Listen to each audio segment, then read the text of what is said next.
Wait, I've seen that house somewhere.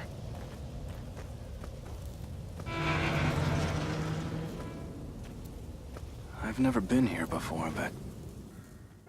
Nothing has been more sad in gaming than Resident Evil's fall from grace. Of course, it would take the series' father to rectify the many mistakes that Capcom has made in recent years with the once coveted franchise. Shinji Mikami, one of the key figures behind the first 4 good Resident Evil games, promised to return to the roots with a spiritual successor, if you will, in the form of the Evil Within. The Evil Within wears its Resident Evil 4-ness on its sleeve in multiple ways, but has gaming moved past 2005's biggest game? Let's find out here in this review of The Evil Within. What the hell?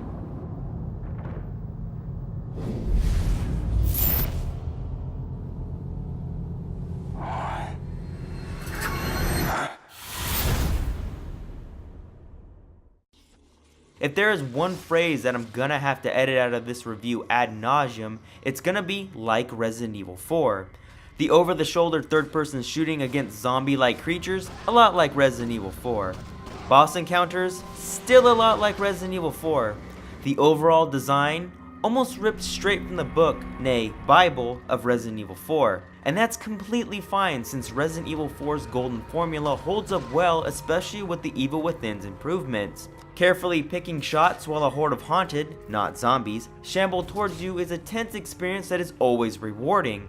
Options are readily available to the player in the form of multiple weapons, the opportunity for stealth, and the way in which the environment can be used against the enemies. Because of this, the combat has a compelling loop that allows the player to craft their own playstyle and further evolves through the well-paced upgrade system. And the kicker is that it's different every time. While conserving ammo is almost always the name of the game, each scenario always brings something unique to the table. You'll be escaping bosses, fighting bosses, solving minor puzzles, or adjusting to some other unique wrinkle in the combat, which keeps the game incredibly fresh at every turn. It doesn't grow stale because you're never doing the same thing for too long, an impressive feat considering the game's long-running time.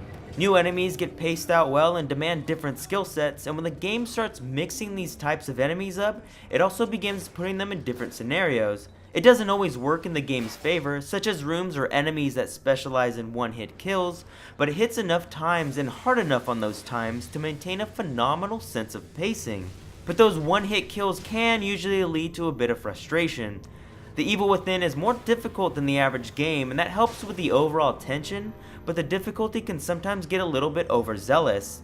Oftentimes there will be kill rooms which chop you into mincemeat at the slightest mistake. For a great chunk of the game, they are mostly manageable, but they begin to increase in number in the final few chapters of the game. Same thing goes with the multitude of boss fights. These gorgeously designed hulking beasts work better than they should as boss fights and can be a healthy change from the norm, but almost all of them have that one move. That one move that can kill you in one hit regardless of your health. Telltale signs signal when these moves are happening that allow you to get out of the way, and that much is great, but getting offed in a single hit isn't always fun. Again, while manageable for most of the game, this is very predominant in the game's final hour or two.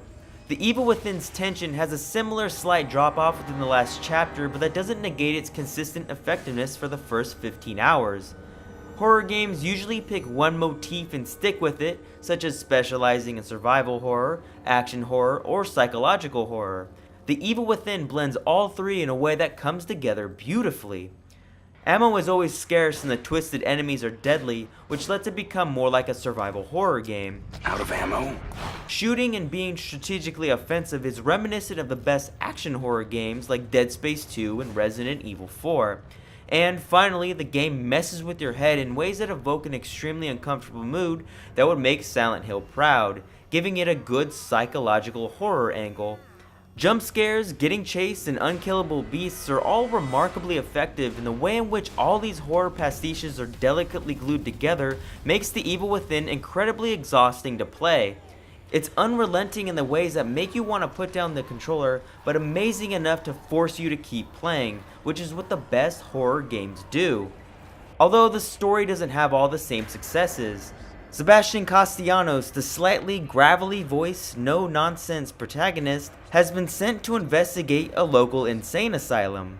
He and his posse get sucked into some alternate universe before the engine has even cooled, leaving them to survive this tangled illusion of reality and escape. The jarring transitions that send the characters from level to level cement the fact that this place isn't quite right and further feeds the notion that everyone is going insane. Each person is going through their own personal hell, and the hazy confusion surrounding everything makes for an intriguing premise to figure out what the hell is actually going on. This premise leads you from chapter to chapter, but even after a few reveals, it cannot resolve itself in a way that is digestible or satisfying. It just shuffles its feet in the dirt, draws wait for a sequel in the sand, and then scurries off. It's all about the journey in The Evil Within because the destination isn't all that satisfying.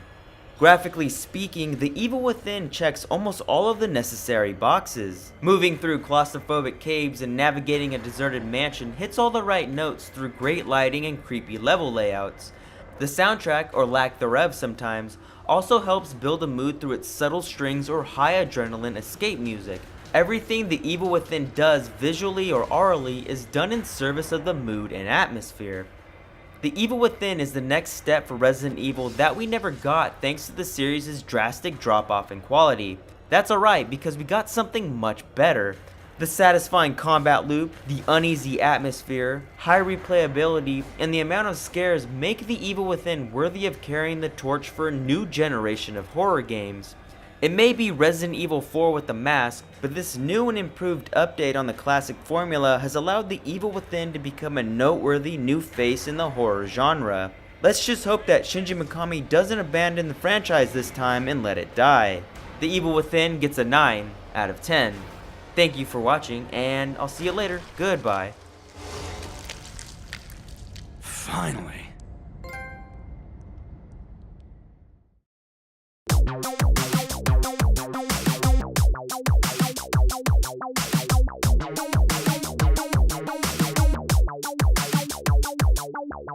Wow.